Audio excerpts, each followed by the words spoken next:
சாதம் மீந்துருச்சு அப்படின்னா அது கூட ஜவ்வரிசியை வெந்நீரில் ஊற வைத்து பச்சை மிளகாய், பெருங்காயம், உப்பு போட்டு அரைத்து குக்கரில் வேக வைத்து அதை நீங்கள் இறக்கி சாதத்தில் கொட்டி பிசைந்து அதை பிளாஸ்டிக் பேப்பரில் கிள்ளி வைத்து வெயிலில் காய வைத்து எடுத்தால் சூப்பரான வத்தல் உங்களுக்கு தயாராகிடும். சாதம் ஒன்றோடு ஒன்று ஒட்டி வராமல் இருக்கிறதுக்கு நீங்கள் ஒரு தேக்கரண்டி வெண்ணெயை சேர்த்திங்க அப்படின்னா உங்கள் சாதம் ஒட்டி வராமல் உதிரி உதிரியாக வரும். புளியை அவ்வப்போது நீங்கள் கரைத்து கொண்டிருப்பீங்க. இதனால் மீதம் உள்ள புளி வீணாகும். இதனால் இதை தவிர்க்க நீங்கள் புளி பேஸ்ட்டை தயாரித்து வைத்துக்கொள்ளலாம்.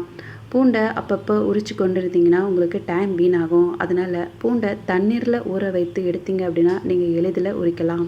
நீங்கள் எந்த அரிசி சமைப்பதாக இருந்தாலும் 15 நிமிடங்களுக்கு குறையாமல் ஊற வச்சு அதை நீங்கள் வேக வச்சிங்க அப்படின்னா அதனுடைய எரிபொருள் உங்களுக்கு மிச்சமாகும், சீக்கிரமாகவும் பலகாரம் செய்துட்டு மீதமுள்ள எண்ணெயில் நீங்கள் வாழைக்காய் மற்றும்